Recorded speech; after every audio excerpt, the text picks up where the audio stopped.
Welcome to another episode of the Your Longevity Blueprint podcast. Today, my guest is Dr. Achina Stein, who is the author of What If It's Not Depression? Your Guide to Finding Answers and Solutions. She's a board-certified psychiatrist and has been in practice for 25 plus years. Propelled by her son's health crisis in 2010, she found functional medicine which resolved all of his mental health problems as well as her own. She has a busy private practice called Functional Mind LLC in Riverside, Rhode Island, where she sees patients for functional medicine primarily, but also sees patients for psychotherapy. She is a certified practitioner of the Institute for Functional Medicine, a distinguished fellow of the American Psychiatric Association, and was awarded the Exemplary Psychiatrist Award by NAMI, Rhode Island in 2008. She's a former clinical assistant professor of psychiatry and human behavior of the Warren Applert Medical School of Brown University. She has a companion program to her book called What If It's Not Depression? A boot camp to provide an alternative to medication for people with chronic mild depression-like symptoms that do not respond to antidepressant medications, and will be offering an SSRI tapering course soon.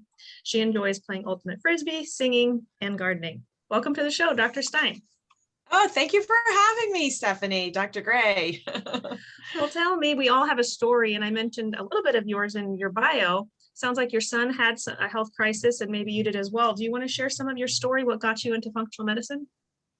Sure. I mean, I was practicing as a traditional psychiatrist for almost 2 decades. And what changed that trajectory was the fact that my son became very sick. He became acutely depressed and suicidal, and basically on a ledge to jump 5 stories and kill himself. And that was extremely terrifying for me, especially because I'm a psychiatrist. It's kind of embarrassing on some level. It's like, how did I miss this? And unfortunately, so you can imagine what I went through myself in dealing with it. But I found him a psychiatrist, and we got him on 4 medications to stabilize him. It took that much medication to get him stabilized. But he had was no longer depressed or as depressed, I should say, and certainly not suicidal, but he was stable. But he was not my son. He was actually having even other symptoms that through this process that he was worse in some ways and better in some ways. So I know that I have a lot of patients that have those kinds of journeys through their health crises, going from an acute situation to a chronic situation. They're chronically stable, but they're still having lots of symptoms. And so he was not excluded from that. In fact, he was put on 2 of the 4 medications just to handle the side effects of the antidepressants. So, and those side effects were insomnia, anxiety, he had attention issues as well. So, but long story short, I was not satisfied with that outcome. And the thing that made me think that there was something else going on with his brain was the fact that he could no longer read. And it was that symptom, I think, that caused me to search for other options. And ultimately, we found that the reason he couldn't read anymore was because he had double vision. And so he had so much inflammation in his brains, in his brain. He's really smart. He has 2 brains. I mean, he had so much inflammation in his brain that it affected the cranial nerves of his eyes, that he had double vision. But it actually took us a while to even figure that out, about why he couldn't read. So that was, in retrospect, we realized. So anyway, I found functional medicine serendipitously. I was searching for options for my patients because I was hitting roadblocks with certain types of patients that now I know what I could have done differently given my education in functional medicine. But I found a functional medicine doctor, and he was able to address all of his issues and ultimately have him come off of medications altogether. Wow. And he's hadn't taken them for many years. So that happened when he was 14. Wow. And so that doesn't mean to say that there haven't been ups and downs, when you have to, once you find the root causes and reverse them, you have to maintain them. That's the thing. Yes, I like that. Yes. Teenagers have a hard time maintaining things, as we know. And so the beauty of it is that that you can get right back on the horse and start maintaining them again, and then the symptoms remit again. So throughout college, he, did the college thing, staying up late at night, living with other vampires in college, being up till 4 o'clock in the morning, and the stress of studying, and also the stress to your body of eating foods that you shouldn't necessarily be eating, and drinking alcohol, that's part of the college scene as well. So all of those factors can impact you on some level if you're already, fragile or sensitive, Right. I speak a lot to my patients about being on the fence. Some of them kind of live on this fence where they really got to be careful with their behaviors, with their lifestyle, choices, because that can kind of, when they make poor decisions, that can sway them or push them off the wrong side of the fence. So I talk a lot about that with my patients. So I'll let you finish.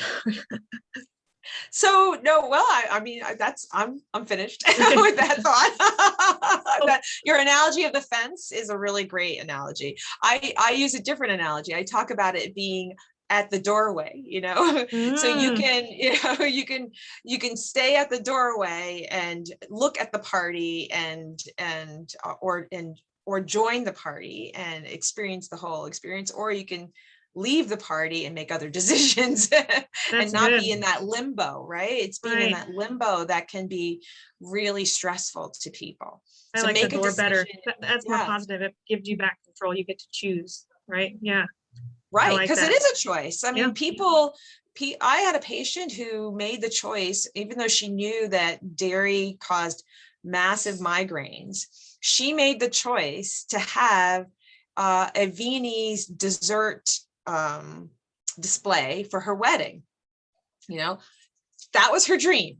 That was her dream. She wanted this Viennese, display of desserts for her guests and for herself. And she chose to have that, knowing fully well she was going to have a 3-day migraine on her honeymoon. And she did. But she fulfilled her dream because it's a one-time event, right? Sure. Right? It's choices. You're making choices and accepting the consequences in knowing what the consequences are. So, yeah. Gives you the responsibility.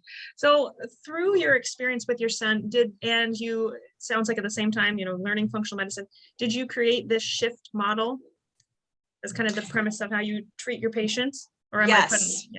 Yes. I mean, the shift model is something that's not, it's repackaged in different ways, so we all hit the same. It's interesting that whenever I interview people on my YouTube channel, What If It's Not Depression podcast, that we all talk about the same things, really. Yep. So shift, the word shift stands for stress, hormones, infections, foods, and toxins. And we may not necessarily address those things in that order, but they are basically 5 pillars that we all address on some level. And some functional medicine practitioners focus on one of those pillars more than the others. But I think it's important to actually address all 5.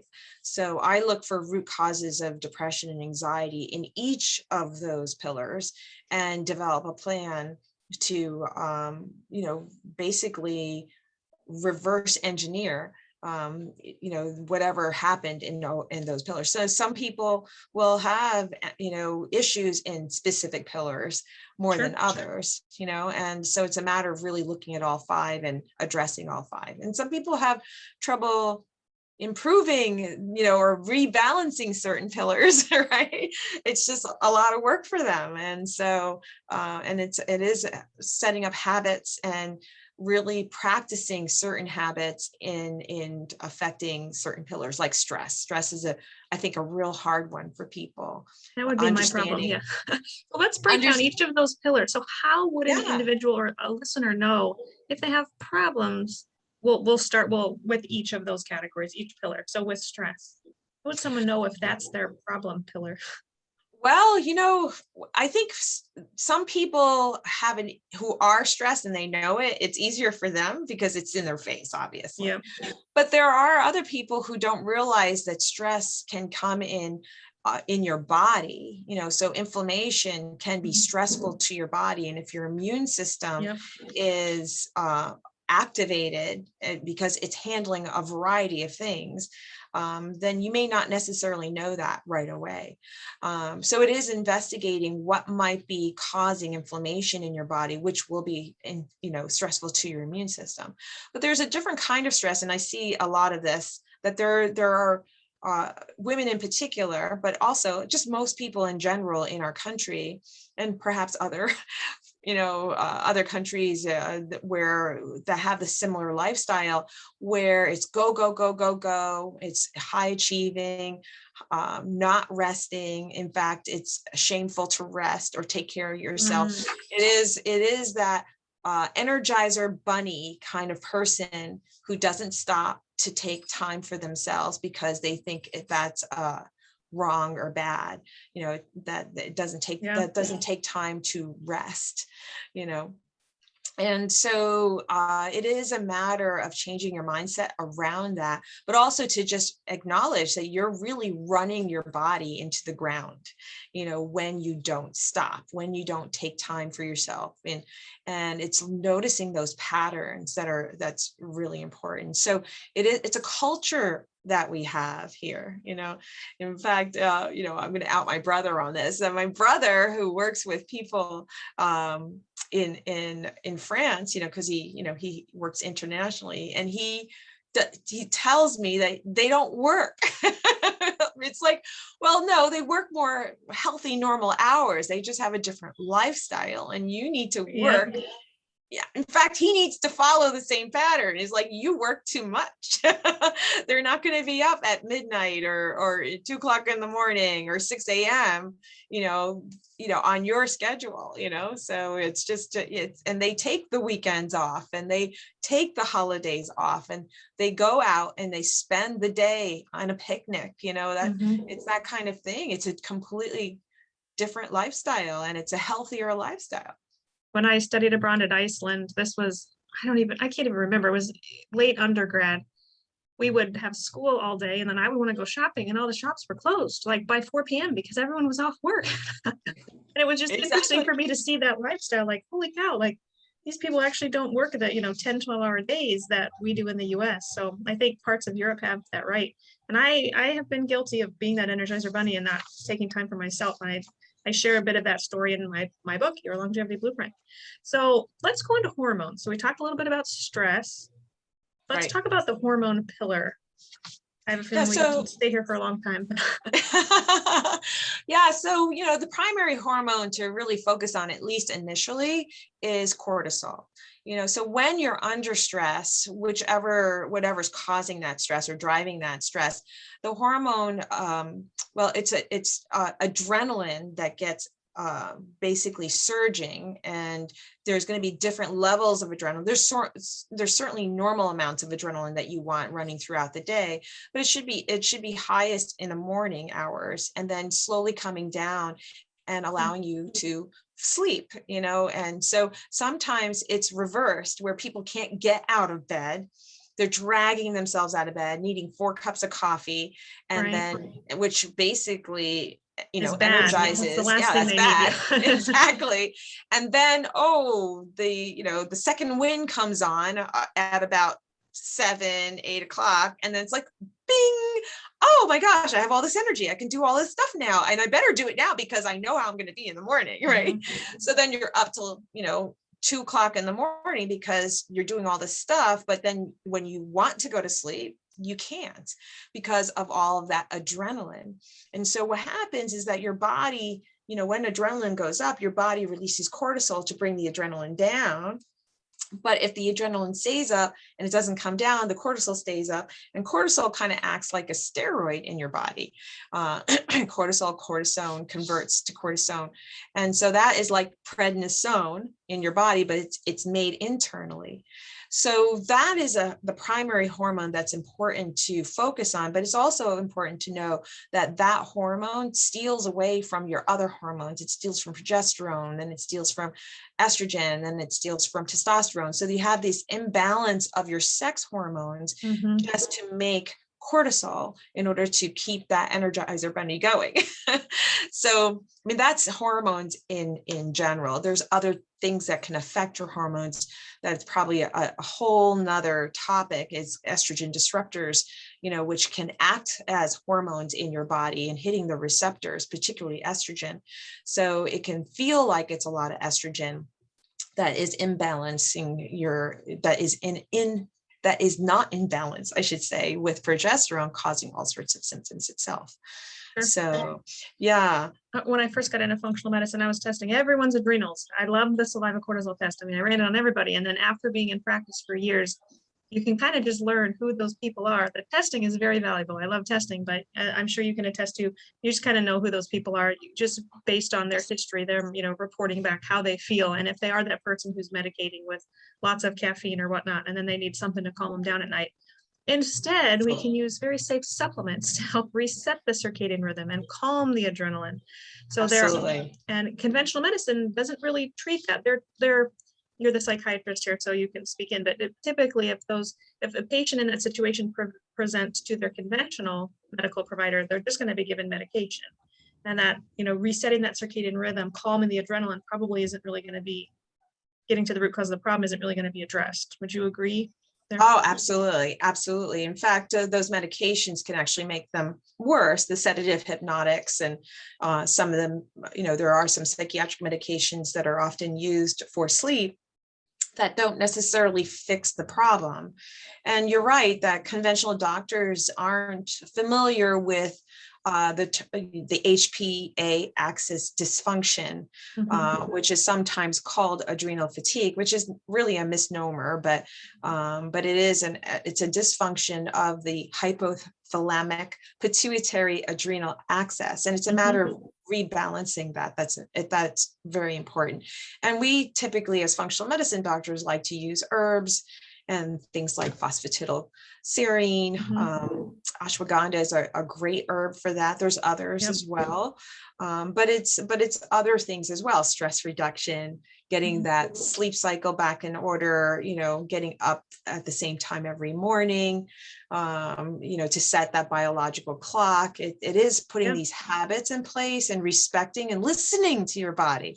I like that. Listening to your body, and even preventing, knowing when that second wind occurs, and preventing that second wind by starting to actually, wind down and easing into that second wind and trying to get to bed earlier and reversing that. And so it is giving up temporarily that time of energy, that is used to catch up on everything, right? And this can even be applied to toddlers. It's funny that you say that, because even our kiddo gets his second wind, and my husband starts singing a song about winding down. It's time to wind down. But adults, we need to apply that principle as well. And I know it's hard to forego that second wind when you're a mom of 4 kids and you got, laundry to do or dishes to do, whatnot, but you really do need to honor, or as you said, respect and listen to your body. So that's great advice. Yes, I like that analogy with the toddler, because we teach our children these habits by having this winding down time and having bedtime stories, and getting into your pajamas, and then we expect we can just run a marathon and then hop into bed and just flip the switch, go to sleep. Exactly. Yes. So unfortunately, all these habits that we teach our children, they break down after a while, because we're not modeling those behaviors. Right. So it really goes against our culture, and it really it's almost making a conscious decision to go against what we're doing as a society. One family at a time, right? Yeah. Let's move on to infections. So tell us how that's a part of your shift model.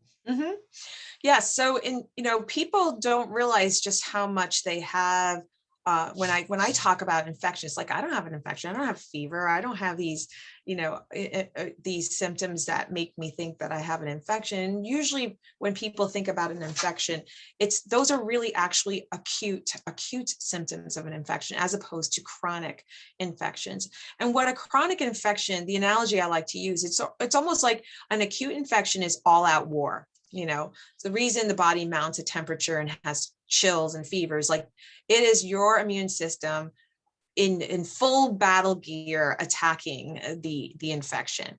But then even, we know there are countries like, and I say this in my book, What If It's Not Depression, is that it's almost like Pakistan and India are at this, stalemate, where they are at war with each other, so to speak, but in a cold way, where they tolerate each other. They have armies facing each other. There's barbed wire, and as soon as one moves, the other one, is ready to shoot, but there's no active war going on, right? But it probably won't take much for something to happen, because they're enemies with each other.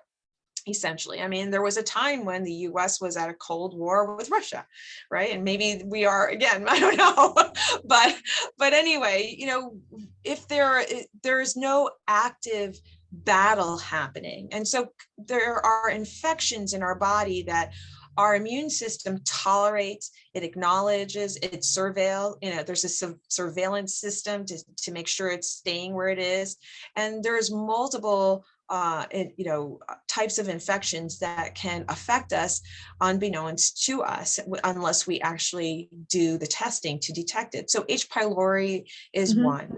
There's Candida, which is a type of yeast that is part of our normal flora, but given the right conditions, it can become pathologic and create lots of symptoms. Yep. There's a dysbiosis, which is an imbalance of good bacteria with bad bacteria, which can occur from taking lots of antibiotics in combination with steroids or birth controls, or the kinds of foods that can produce dysbiotic types of bacteria, the bad bacteria as well as Candida. So it's a matter of looking at the conditions that created the situation, and then really removing some of these things if it's the right thing for that person, because sometimes you want to keep certain things in place. But there's other things that we don't talk about in the conventional world enough, are parasites and worms. I can't tell you how many kids have had pinworm, right? And so there's those things that have to be looked at as well, that can cause a chronic infection, cause nutrient deficiencies, cause inflammation in the gut. And that type of inflammation in the gut can cause neurotransmitter imbalances, which then can result in depression and anxiety. So people will ask, like, why is a psychiatrist looking at your stool? And it's because your gut is your second brain. And if your gut's not working right, your brain is not going to work right either. Totally agreed. Well said. So let's go on to the next pillar, which is foods, and infections, well, I should say food sensitivities and gut infections both play a role in gut health, which I talk a lot about in chapter 1 of my book, which we know then relates to mental health. So I almost feel like the gut infections and the food sensitivities go together, but let's spend some time on that food category. Absolutely. So foods can be absolutely inflammatory or poison to some people, and foods can be healing to others. And so it's a matter of figuring out which foods are going to be harmful to you in terms of causing inflammation and activating that immune system. And the top two would be gluten and dairy in my book, especially for the brain.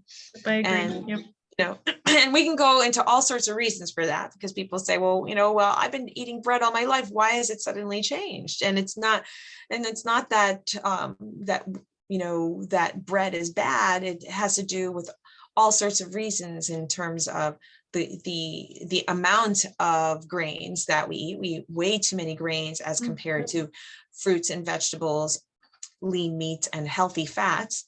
So it's a matter of proportions. way too many grains in our foods, especially processed foods and chemicals. So we'll get to, toxins later, but it's what has happened to our wheat in terms of processing, in terms of hybridizing it, and the way it's manufactured. So there's lots of different aspects where our wheat has changed dramatically over the last 50 years, actually. Yep. And dairy is a factor because our cows in this country, and our cows actually are very different from the cows in England. And the cows in England are not, the cows here are much more inflammatory compared to the cows in England. It's a type of cow that are also fed grains when they should be fed grass. So that grain and that inflammatory grains that we talked about and the chemicals and that they're sprayed with get into the cow's body. And then when we eat those cows, that's a problem for us as well. So it gets translated indirectly to us in terms of the meat, but also of the milk. So it's really important to know where you're sourcing the grains and where you're sourcing the dairy. But there are other food sensitivities that people have, which I won't go into, but those two, the gluten and dairy, and the third thing that we need to look at is sugar, and how much sugar we have in our diets that satisfy our palate, but it doesn't satisfy our cells at all. The cells are starving of nutrients. And I think most people can attest to, if they eat a lot of sugar, kind of like a lot of caffeine, they may be more anxious and then maybe depressed later because they're crashing off that sugar. So absolutely, I think many people recognize that with sugar, but they may not recognize that after eating that pizza, right, the next few days they're sluggish and depressed or whatnot. They may not relate their mental health symptoms to that inflammatory food because it's not always immediate. But for me, it's immediate. If I have gluten, I don't know it hits me, my neurologic system right away. I'm dizzy and I feel very off, but for many people, it can take days for those symptoms to manifest. It does. For me, it takes actually days to a couple of weeks to have brain fog. Actually get brain fog, start missing words and, and like, what was that word that I was trying to think of, failing to recall certain things. It definitely affects me if I have gluten, and I tend to have it once in a while, especially around the holidays, because you go to other people's homes and, they make the cream spinach and, there's turkey stuffed with stuffing, right? And so, so it becomes a choice. And so, I suffer for a few days, but there are lots of my patients, suffer quite a bit. And if they have just a little bit. So it is a matter of recognizing how it affects you and taking it very seriously, because if it affects your brain, which is probably, in my opinion, the most sensitive organ in your body, just imagine what it's doing to your body, Yeah, good point. Right? Good point. With that, let's move on to toxins. So you kind of already alluded to some of those in the pesticides and herbicides, whatnot, right, that we find on food. But what other toxins are part of your, I would say, shouldn't say are part of, but removal of which is part of your CHIP model, I'm sure. Well, we want to make sure that, people need to understand that our body is always eliminating toxins. So we want to make sure that we're, moving our bowels. We want to make sure that our liver is functioning optimally. Liver and the gallbladder are functioning optimally to be able to remove whatever it's supposed to remove. And so we call those toxins, but those are everyday toxins. That's the normal amount of toxins based on what it's like putting the garbage out. Like whenever we remove the garbage from the home, we put it in the trash can, trash barrels go to the, right? Trash barrels go to the sidewalk, sanitation department comes and picks it up. So there's other kinds of toxins as well that has increased over time in our environment, like pesticides and chemicals in our carpeting, chemicals in our paint, the volatile organic compounds. That's what VOCs are. And so we're constantly surrounded by those toxins, and a lot of those toxins are in our indoor environment. So it's very important to get outside, to open the windows, to air out all of these. If you have a new piece of furniture, a lot of people don't realize how much is in a mattress, in a couch, right? In our rugs, and all of the chemicals that we use to clean our homes or spray in the air, Febreze, and the scented candles that are synthetic and not real scents. That like essential oils are real scents, right? Yeah, instead of they're man-made and made to smell like lavender, but it's not actually lavender. So we put all of these things in our air, on our body, in our furniture, and we're constantly inhaling, and we're giving extra things that our body needs to filter out of our body. And it works pretty well up to a point. But it's almost like if you didn't clean your oil filter in your car, or if you didn't clean the dryer filter from your dryer, what would happen, right? If you didn't pull that thing out of your dryer and take that lint off the dryer and put it back in, eventually it would break your dryer, right? Or if you drove your car, through a dust storm, out west, and which it's not used, that's not a typical thing to do, your air filter is going to need to be removed, so, and believe it or not, people live in homes that don't actually clean these filters, and then they're wondering why they're feeling sick. So it's really important to do that maintenance in your home, but also in your body, right? To give your body the tools to be able to clear those filters of your liver and your kidney, and that is through taking certain vitamins and nutrients. And if you're not giving your body those nutrients, those filters are not going to be cleaned. Totally agree. Well, I know we spent quite a bit of time on that shift model. Is this all heavily discussed in your book? I mean, do you break all that down? Is that kind of the blunt of the content? Yes. So for more information, you can read her book. And like you said, I echo a lot of that in my book. We're just speaking the same language. It's all the same, right? These are the same recommendations we're going to have for patients, whether they come in with infertility or migraines or depression or whatnot, Absolutely. right? We're going to apply these functional medicine principles. So the next question I was going to ask, which maybe we've already answered, but what do you feel the most important information is that functional medicine testing gives your patients? What's the most important information that functional medicine testing? Yeah. A lot can be done through really getting a good clinical history. And so I use testing to confirm my suspicions. Sure. So we talked a little bit about how using the adrenal testing, and then after a while, you're right, you get to know what the testing is going to look like. And so it's those in between cases where I'm not sure if it's this side or that side in terms of is the adrenals getting worse, or is it on its way down, where the adrenal testing would be helpful. So I use testing to confirm my suspicions one way or the other if it's not clear just from the clinical history. Sure. Yeah, and it's really helpful in terms of, for me, I get a stool test on every patient because there's really no way to know what all of the chronic infections are, what all the players are, and really what the intestinal health is. So getting a elastase level, knowing what the steatocrit level is really helpful in terms of whether or not the body's producing enough pancreatic enzymes or enough bile salts to be able to absorb carbs and fats. Those are some things that I threw out there that people may not understand, but the intestinal health in a snapshot is really great on the stool test that I do, and getting a sense of what the microbiome is and what all the players are in terms of this battle within your gut or stalemate of sorts. What is occupying your immune system and how much inflammation is it causing? I like that. What's occupying your immune system? I like that.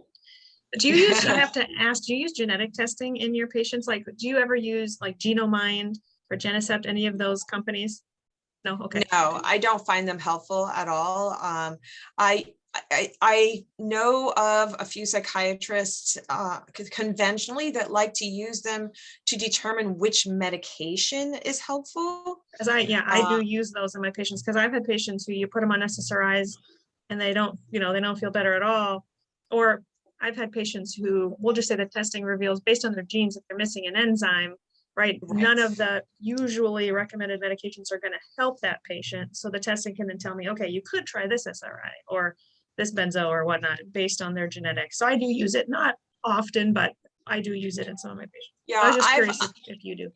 I had used it. I used them a while ago, years ago, and when Genamine first came out, and I did not find it to be helpful. If anything, when I had tried whatever they recommended on the test, that they still had, poor results anyway. So I gave up using that test. Now, things may have changed over the last 5 or 6 years and they have gotten better. I don't know. I don't prescribe medications very much anymore, to be honest. So because the people who seek me for treatment are the ones who have had numerous trials of medications and they're done with that. They want a different. There was just done with it. Exactly. And they really don't want to even go there anymore. Or they are having withdrawal symptoms from the medications and they want to come off of them safely. Sure. And so it's just a different group of people that I see. That doesn't mean to say I don't prescribe it. I do when it's absolutely necessary. But that tends to be in people who are already medication naive, and they come to me because they don't want to try any medications. And then I'll say, well, right now you really do need a medication. So it's really is a marriage of both worlds. It's giving the best of both worlds to help the person in the situation that they're in right now, because unfortunately, functional medicine is not a quick fix. It requires you to have the energy and the organization and the motivation to make changes in lifestyle and diet. And if you're so sick that you're not able to do those things, you kind of need medication to get well enough to a point to be able to do these things, right? And not in so much distress that is occupying your mind that you can't focus on being able to do this work, because it is work, and it's certainly really good work to do in the long run, because it does extend your life. It doesn't just get your brain back. You're not depressed and anxious anymore, but you actually extend your life in the long run. My life is so much better having resolved all of my medical issues, that I feel younger now than I did when I was 30, so it is absolutely life-changing. So how does a healthy brain help create a healthy body, in your opinion?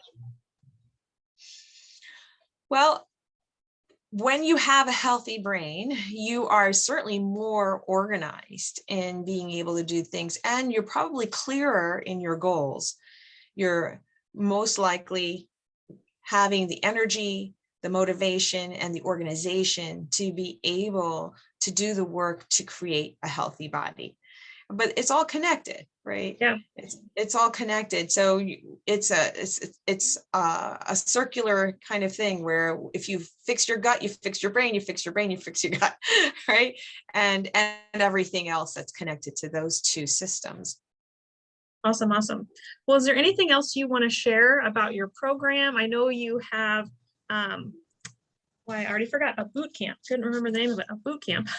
Yes. So tell us if there's anything else you want to share with the listeners, and then how can listeners connect with you? Tell us about your boot camp. You have a free gift as well, so lay that on us.